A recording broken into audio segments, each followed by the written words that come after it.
welcome back to Wish I Was RVing. Make sure to join our Facebook group at Wish I Was RVing also for videos, tips, tricks, chat, all that. So today we're going to be go over just simple maintenance, basically every 3-4 days on your air conditioner unit. The only thing that really goes wrong with these is the vents. I don't know if you can see it. Yeah, you really can't see it. These get all clogged up right here. So this side, not so much. You can actually put your hand up here and you can feel there's really no air getting sucked through here. The air is getting sucked here because there's a box up above this and the fan's up here. And this is the side where the air comes up from the camper back into the air conditioning unit to cool down. And you'll see that when I pull this off. So the easiest way to do it, there's these two little tabs. Pull these tabs down and just do it gently. You don't want to be like a big strong guy and destroy everything. And we're just going to set that aside. And then they have these kind of mesh inserts on our unit in here. And you can see it's a little dirty. Put them off and whatnot. So eventually this will get really clogged up and impede your airflow and cause your air conditioning to work harder. So we're just going to pull down a corner of it and take it off. Easiest way to wash these is either just to run them under a sink and with the hose attachment going, or you can take a vacuum cleaner with a little nozzle like that, the little brush nozzle, or you just I guess you can just take your hand and do it. But I found that running them under the sink and putting them out in the 100-degree Florida heat works in about 5 minutes. So, and we're going to do the other side. I think that side actually looked worse when I looked at it last night. Yeah, it's not bad. Not terrific, but we don't want to have our air conditioning working as to, and we don't want our air conditioning to break, obviously. So now, when you look up here, so I'm not going to stick my hand up there.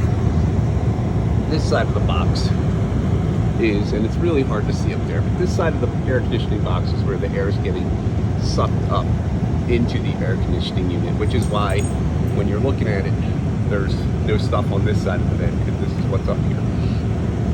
Now, you can take this white unit off just by taking out a couple screws in it. And this piece is just plastic. This will come down, leaving you with the rest of the stuff. These here are the screws, and there's 4 in each corner. These are the screws that you don't want to take out unless you're doing some kind of major work to it. Like if you're installing the RV airflow systems, they'll ask you to take these screws out.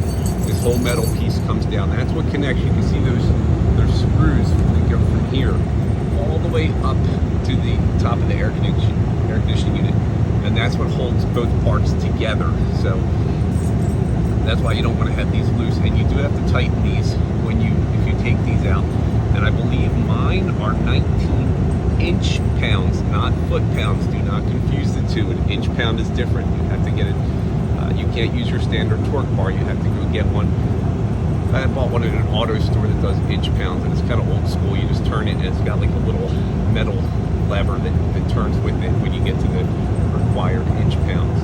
But you need to make sure that's tightened down really well, torqued properly, so that you don't get any leaks in your air conditioning unit. But yeah, this is what you would look up in here when people are talking about sealing their air conditioning ducts better. On the other side of this piece is where the air flows into your camper so that it can come out of your vents. And so when they're talking about sealing the ducts up better, you put HVAC tape around the ductwork and all up inside the cabinet to keep the air from it. Some of these are sealed up horribly, and the air will blow into the ceiling rather than the vents, because there's spaces where it'll just, this is just 2x4s and whatnot up here. Some of them might have aluminum, but there's a space between the ceiling and the top, and the air will blow in there instead of coming out of your vents.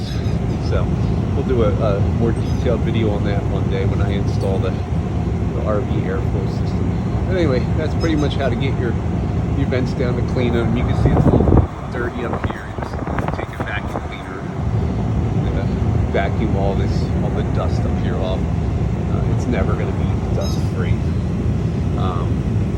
And the other thing I found out from an older house in Florida that I had bought for a little bit is if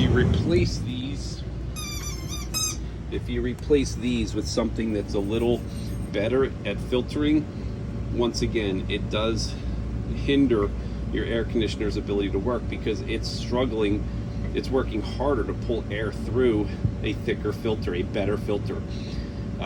So you're not going to get the return airflow that you used to get when you use a different kind of air filter, like a thicker, better air filter to trap more stuff, simply because the air conditioner is like, whoa, now I got to suck harder, therefore it's not going to bring in as much air, there's not going to be as much inflow, there won't be as much output. So just keep that in mind. All right, thanks for watching.